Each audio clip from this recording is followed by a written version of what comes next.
Welcome back to Giving Chances Farm. The girls are just out here working some of their calves. So, who you got, Tay? Frosty. Taylor's walking Frosty, and then Michaela will have Lucky Charm, the St. Patty's Day baby. That was last year.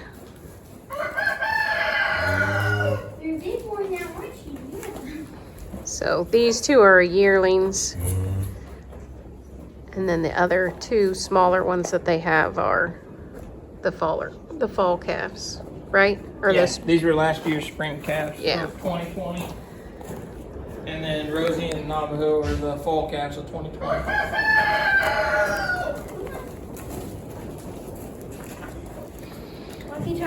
And then there's Taylor is going to show showmanship in 4-H also. So as of right now, this is the one she's going to choose to take in there for showmanship. Well, buddy, so much for cleaning your legs off yesterday. Come on, dude. Come walk. Come on, Lucky Charm, walk. Come on, Lucky Charm. Walk over. Come on, Lucky. Lucky, come on. There we go. Say it's hot. I don't want to work right now. I don't either, but that ain't the excuse. So, come on. Hold on, yeah. No, it's this guy's. The sooner we get this done, the sooner you can get back out there and get under the trees, dude. Okay. Next time we come around towards the goat stand, say about that. Yeah, we can cut it short. No, you're going this way. Okay. Are you talking to him, telling him where he needs to go? Stand. One buddy is ready here. Walk. Good morning. Yes, buddy. Come on, let more. Come on, walk. Oh, well. Come on, buddy. That's it.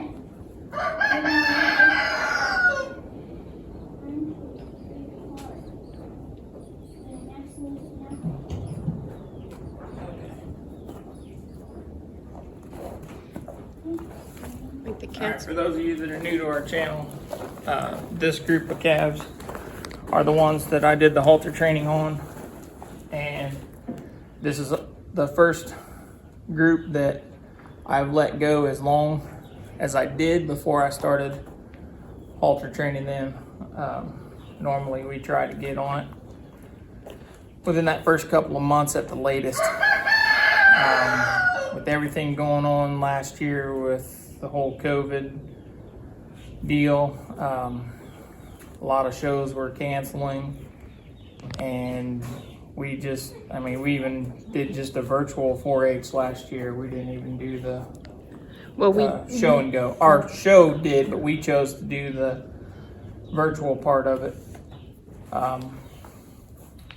Due to at the time they were telling us we would have to show off of our trailer. Right, yeah. And with our trailer the way it is, it's all basically enclosed. The slats are covered with the plexiglass Right. kind of thing, and it would have just been extremely hot for them, so we just chose to do the virtual. Walk them and face them this way. Towards us. So basically, I ended up starting these guys on a halter training. I think it was like December or January of this year. Might have been January of this year. I can't remember off the videos. But it was way later than what we normally do. So by the time I started halter training them, they were every bit of 6 months of age. So they weren't much difference in size than what they are now as far as height is concerned. So it was a little bit more of a challenge initially, but They didn't give us too much trouble. They picked up on it real quick. I mean, they had been moved in the pasture Michaela. during the grazing rotations, so they were used to me and Brittany being around them, but just weren't used to having that rope I on think their she head, needs so. her a little So, help. cool. Come on, Lucky Charm. There There you go. Need me to come out here and walk on. Now, Tay, you need to hold his head closer.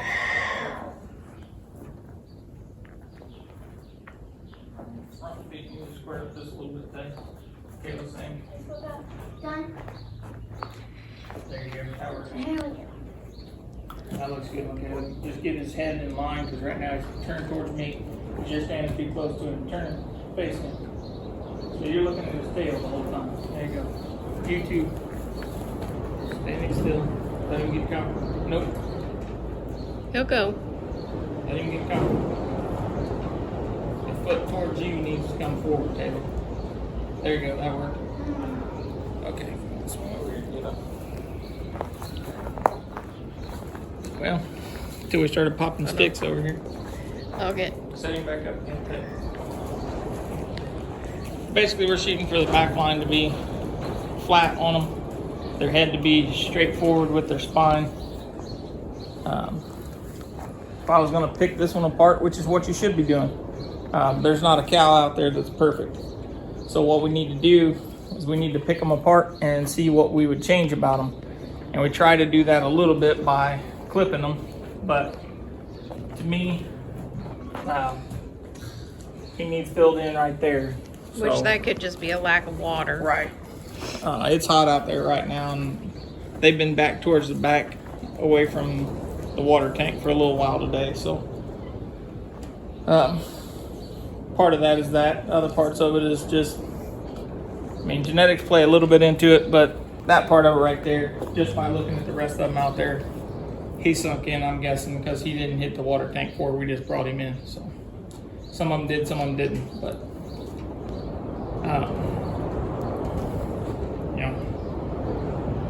Like anything, they're younger, and this breed kind of takes a little bit longer as far as the steers are concerned to kind of fill out a little bit.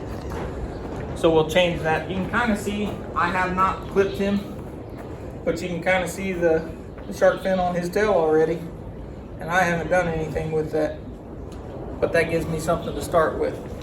So when I clip this, and I'll come in here and get him, and I'll take a patch out of the hair basically, and then I'll shorten all this up, and I'll tighten this in here so that this hair on his tail is smaller, so it makes his butt look bigger. His hind end Yeah. wider. So, Hold on. Go. I'll show my age, but with cattle, you kind of want that Sir Mix-a-Lot cow. You like the cows with big butts, so you gotta make sure that you try to use their hair to your advantage. Shorten it up on his tail. That way it makes his look bigger. Bless you. Right now I can tell, yeah, he's wet from just Sweating. sweating out there right now. So the hair's kind of stuck down to him. He's still got some coat that we got to get rid of. We've been working on it, and it's slowly coming out. That's what the brown is. Everybody says, oh, they're sun bleached. No, the brown hair is because it's dead. That hair just needs brushed off of it. Well, and we haven't got around to getting them washed yet with the rain, and then it makes mud, and who wants to wash a cow and then they go outside and get in the mud? Come this way. So do a complete lap and then facing to the chute. Okay. Go. Come on. Lucky looks like he has socks, mud socks on. Go. Go, Lucky.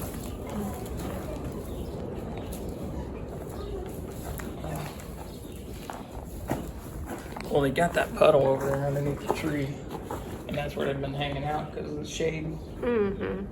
Yep, right there, Michaela. You know what to do. Taylor, or yeah, one more. Go. Come on. Go, Frosty. Go, Lucky. Lucky, you have to walk. Then you walk. The faster we can get this done, and soon you can get back outside in the shade of the tree. Come on. Lucky has a good set of brakes on him. Yes, But- yes. They need to turn, you know. They need a little lubrication so they loosen up every once in a while and get moving too. Well, I think a lot of Michaela's cows. This one hasn't laid down yet. Right. In mid-working it, but Navajo, as of this morning, or yeah, by the time this video gets out, it'll be a couple days or Right. the day before's video of where Navajo, you just see him plopping down and he lays down, and then Michaela's like, "What are you doing, buddy?" And when we look back over the history of us having cows, Michaela's first show calf ever was Cheyenne, and she used to do the same thing to us. She kind of reminds you of a camel, because she would just fold them legs in and lay down on mid-workout. Mid-stride. Yeah. So when we started looking at that, we kind of laughed, and Michaela didn't understand why we were laughing, but Navajo is Cheyenne's calf. So it's kind of funny that she drops down, or Cheyenne would do the same thing, and now her son is doing the same to her. So it's funny to us, not so funny to Michaela because she's trying to get work done. But. Yeah.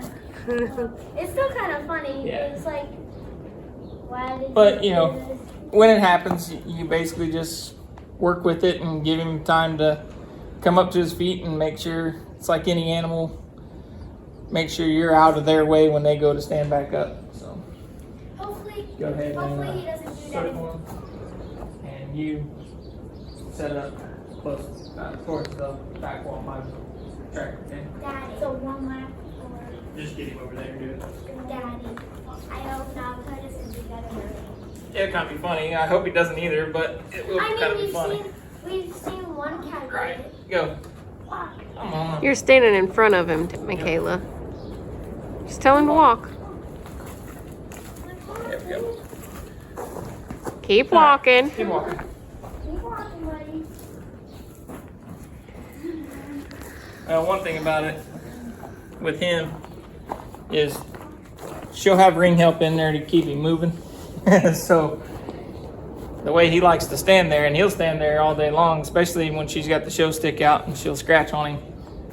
He'll stand there.